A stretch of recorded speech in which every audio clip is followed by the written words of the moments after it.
Keith was an excellent listener, or maybe he just didn't speak much. Either way, Jenny really enjoyed their little talks. He was the only person who really seemed to understand her.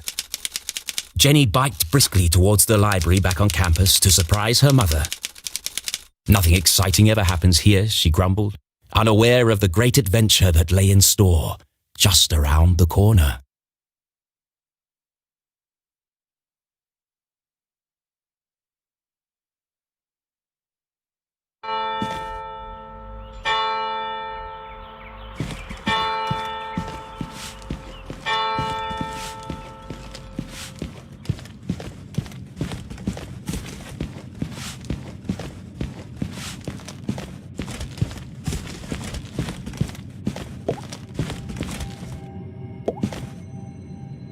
Gerald Strasberry.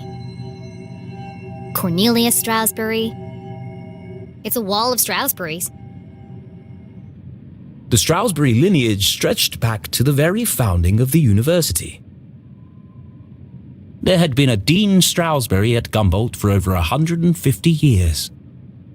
There won't be for much longer. The dean's retiring, and the only Strasberry left is Keith. And he's not exactly the academic type.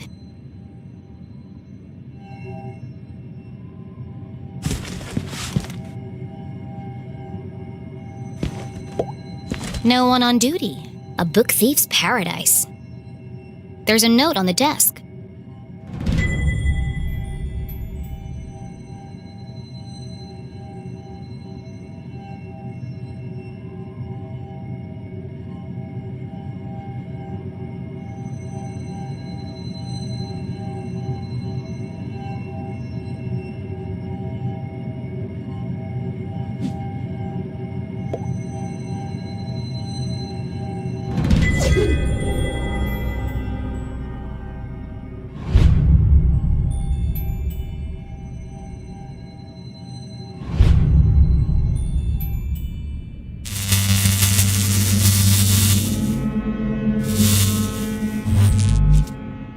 That was weird.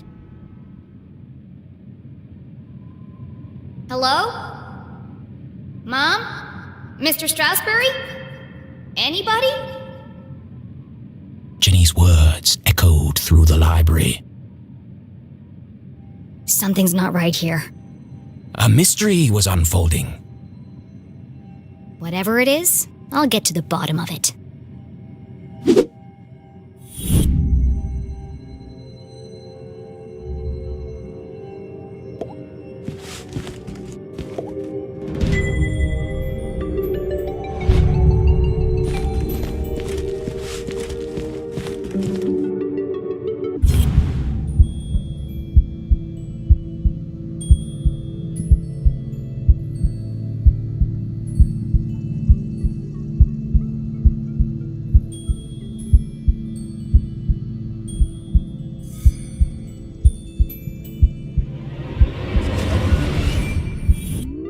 Les Strasberry, Gumboldt's 21st and jolliest dean, smiled down at Jenny. Looking a bit wonky today, Mr. Strasberry.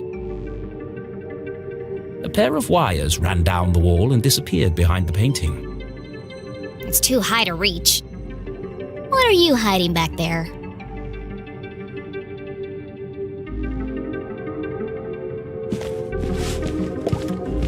The chandeliers that adorn this library are made from rare Arthurtonian quartz. Kindly donated by the Glatz Foundation. The Glatz family was one of the oldest in town. They were the first to mine the valuable quartz deposits beneath Arthurton. And as such, they became incomparably wealthy. And they sure like to let everyone know it.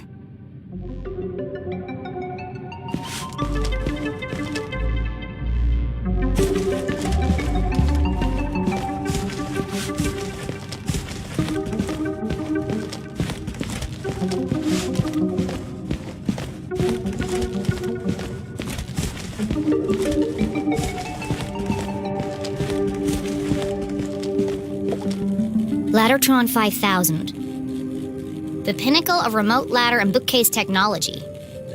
Kindly donated by the Glatz Foundation.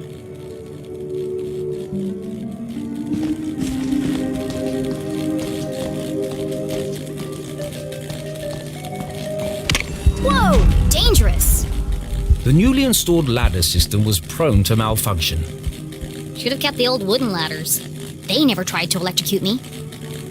I need to find a way to turn the power off.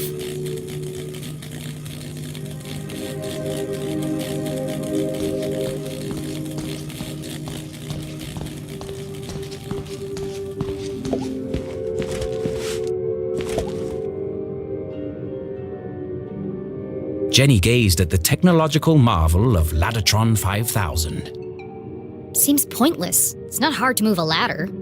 Sometimes it feels like some unknown force is just trying to slow me down.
Jenny was notorious for climbing book carts. It's the only way to reach the highest shelves. In fact, this could be useful. But something else had caught her eye. This table's a complete mess. Who would leave it like this?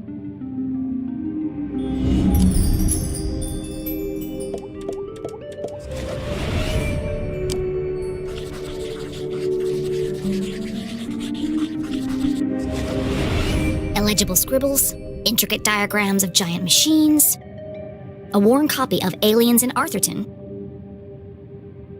Jenny knew only one person could have been sitting here. CJ. It's odd, though. He usually hides everything when he's finished. What's this?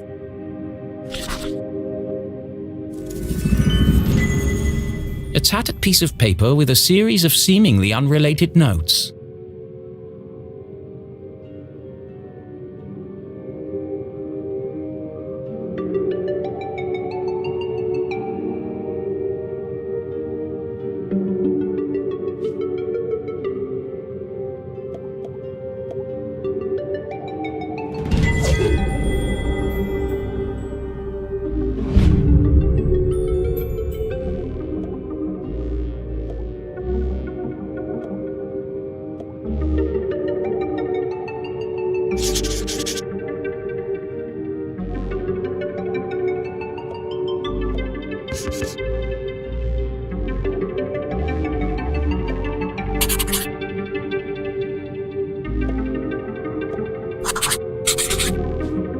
UFOs, shadow men, experiments on corpses. It seemed that CJ was unraveling a mystery of his own. Wait, there's something on the other side. Wow, a color map of Arthurton. Jenny had never seen a town map with this level of detail before. Can't believe CJ left this behind. That's so unlike him. He'd be terrified if anyone else found it. I'll keep it safe until I see him again.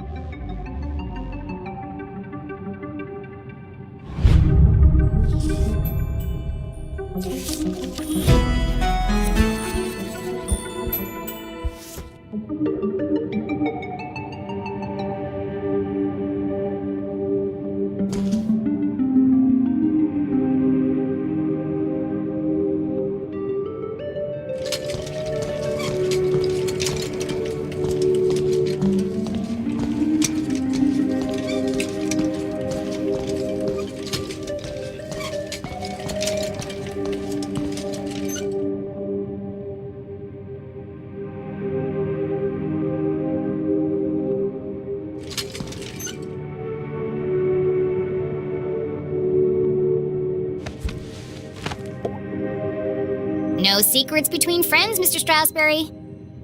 Jenny stood on her tiptoes and delicately removed the priceless painting from the wall. Oops. Aha! Precisely what I was hoping to find. It was? Let's see. Lights, bookcases, ladders. I'll cut the power and continue my investigation. But Jenny knew better than to play with electricity, so she left it alone.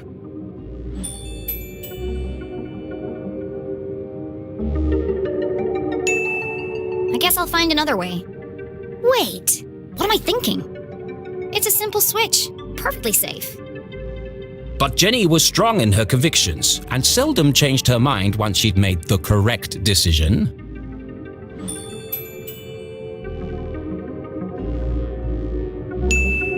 Well, I'm changing it this time.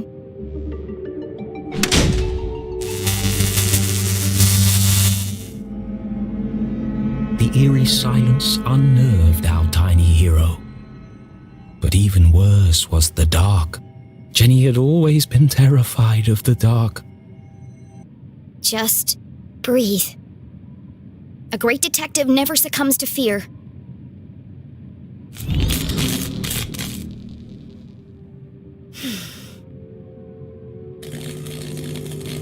Looks like that did the trick.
fallen remains of a bookcase blocked Jenny's path. It looks like a bomb went off in here. It's too precarious to climb over.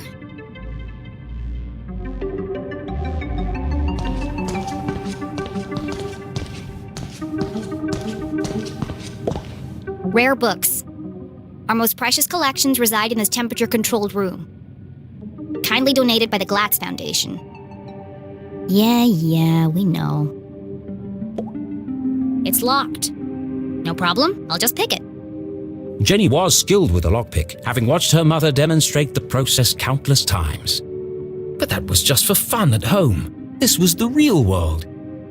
You couldn't just go around picking other people's locks. That was a crime. A great detective knows when to bend the rules. And the paperclip she has in her pocket.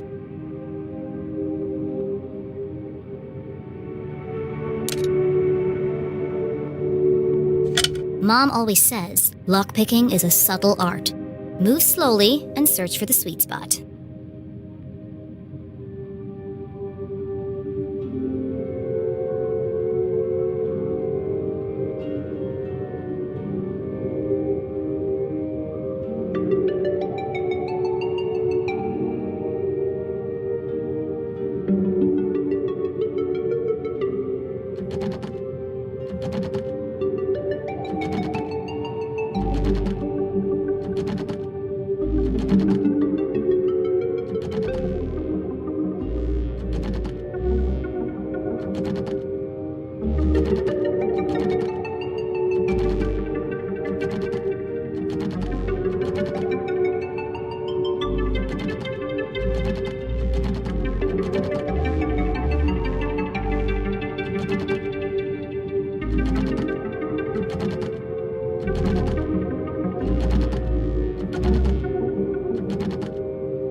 It must have been a rush of blood that caused Jenny to act so irrationally. Regardless, she had picked the lock and felt strangely exhilarated.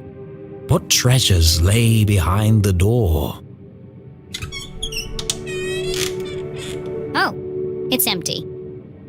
Still, that book cart could be useful.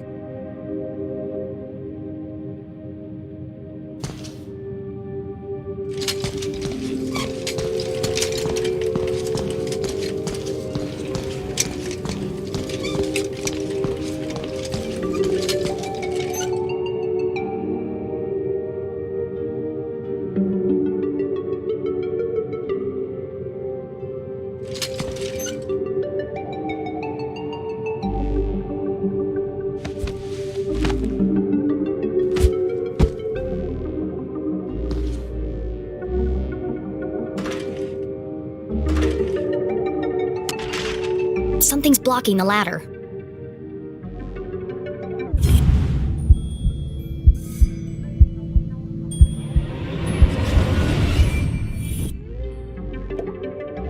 There's something stuck in the track. Ipsa, scientia, potestas, est. It's the Dean's ring! No wonder the ladders were malfunctioning. The ring must have caused a short circuit.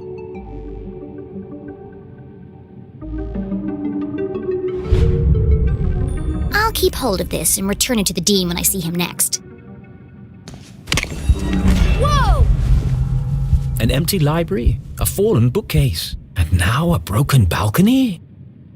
This mystery has all the hallmarks of foul play.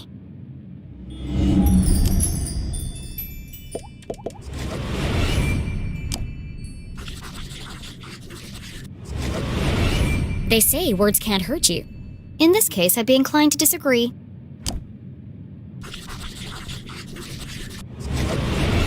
Solid iron and oak, torn apart like a piece of bread. It would have taken some serious force to do this.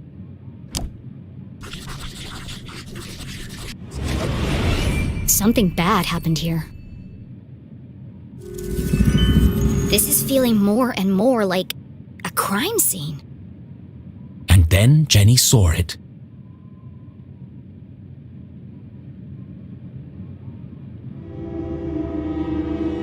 Covered in a ripped curtain and surrounded by broken glass. It is a crime scene!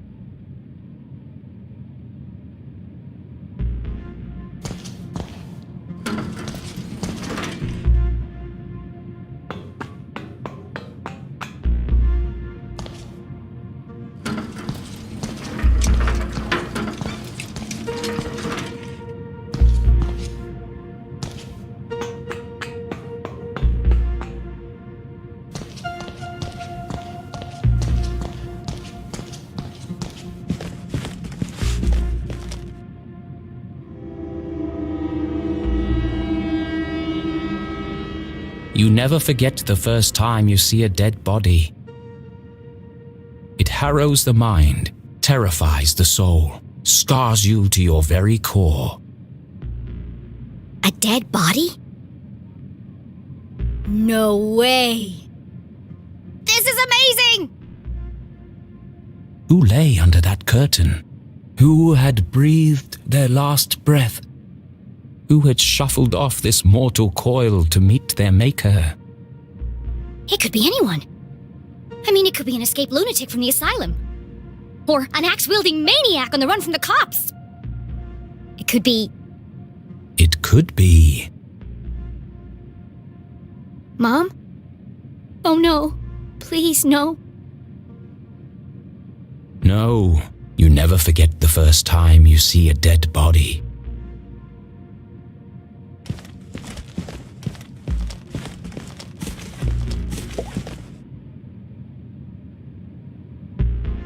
Jenny knew it was wrong to disturb the crime scene. But I have to know who's under here. Slowly, she drew back the heavy cloth. Please don't be my mom. Please don't be my mom. Dean Stroudsbury? Thank God. I'm sorry. I didn't mean it like that. Poor Mr. Stroudsbury. What happened to you? Was this a terrible accident? Or worse? Murder! Her stomach churned, seeing the Dean's lifeless face, his contorted frame. Jenny felt the urge to run, to get as far away from this horrific sight as possible. Jenny had longed for an adventure, for a real case to solve. I didn't expect it to be like this. She gathered herself, took a deep breath, and began to search for clues.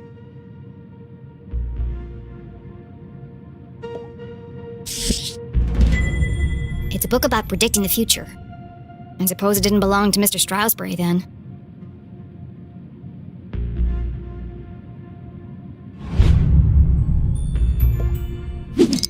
It's smashed, most likely from the fall. The hand stopped at 3:57 p.m. That gives me a potential time of death. If Jenny had arrived just a few minutes earlier, I might have been able to save him.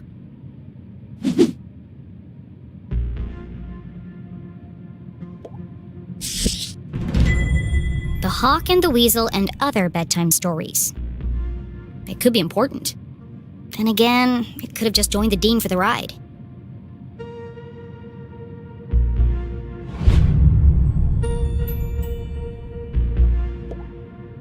He looks like he's been dead for weeks.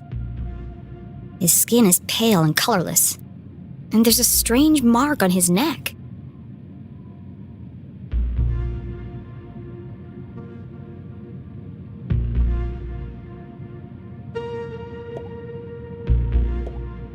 There are bits of glass and metal debris everywhere. He has burn marks on his hand.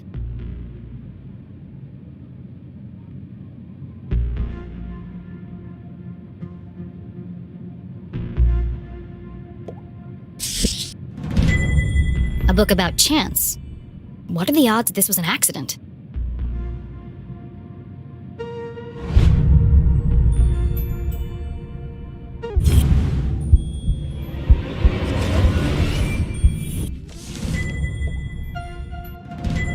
the Dean's planner lay open on today's date. Perhaps I can retrace his steps and create a timeline of events.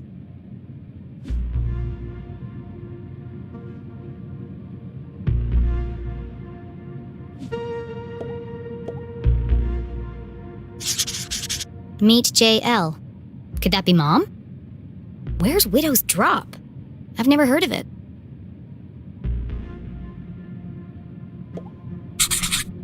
Looks like he completed all his chores for the day. I already knew the Dean was meeting Mom here. So where is she now?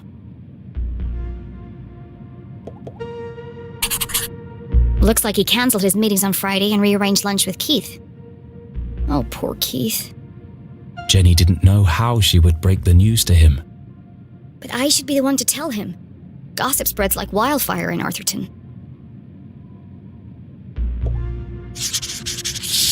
He sure was working hard on that speech. I'm sad he won't get to deliver it.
The Dean's hand was clamped shut around a small object. That's strange. Rigor mortis usually takes hours to set in. I'm sorry for what I'm about to do, Mr. Stroudsbury. But this could be a vital clue.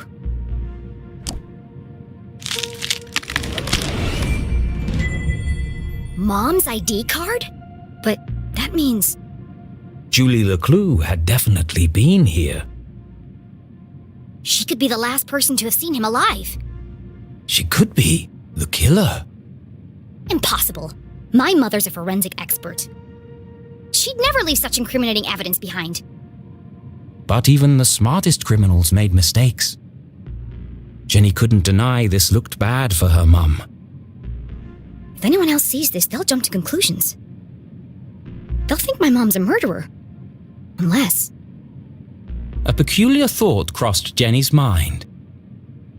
Unless... there's nothing to find. Removing evidence from a crime scene was highly unethical. So was planting evidence to frame an innocent person. She had no proof of that. I have to do something.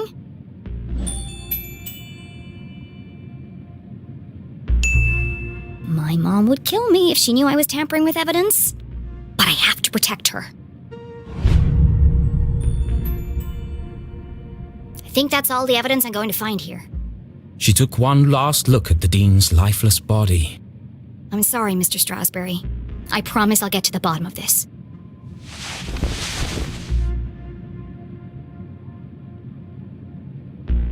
Jenny knew she should leave and call the police.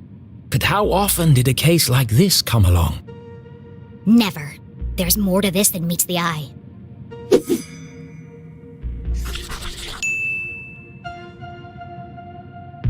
Some of this evidence must be connected. So she opened her journal to join the dots. What was the apparent cause of death?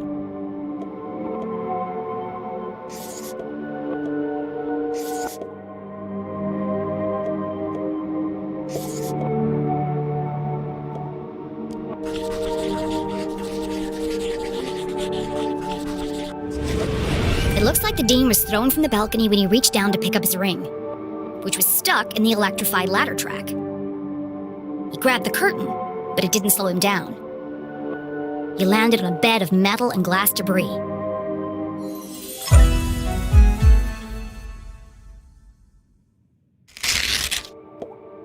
What is unusual about the Dean's death?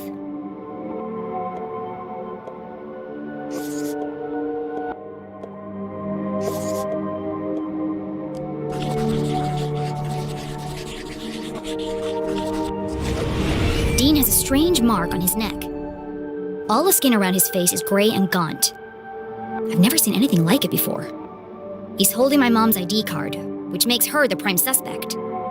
But why would she, or anyone, want to kill Dean Strasberry?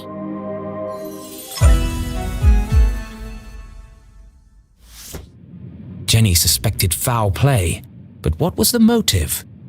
Had she missed something? The watch! The Dean's watch stopped at 3:57 p.m. When I came into the library, the clock tower rang 4 times. The library only has one exit. And I haven't seen anyone but the Dean since I got here. Which meant if the Dean was murdered... The killer must still be here. He's getting away!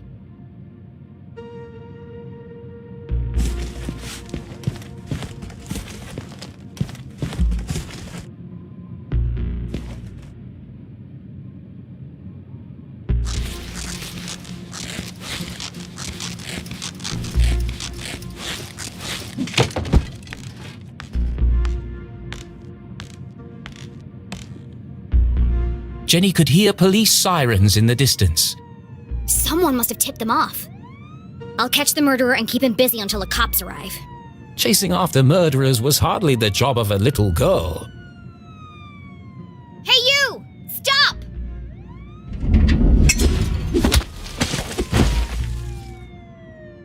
Despite surviving her fall without so much as a broken bone, Jenny couldn't help but feel she had failed. As the sirens grew louder, she knew it would only be a matter of time before the sheriff arrived. And then she'd have to explain why she hadn't called for help. But the worst feeling of all was that she had let the killer escape. As she drifted slowly into unconsciousness, Jenny heard a familiar voice. Concerned, gentle, soothing. Jenny? Oh, Jenny, what have you done? Mom? Freeze! You're under arrest!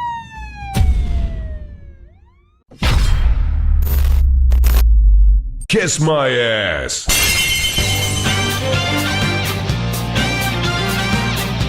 Don't forget to subscribe!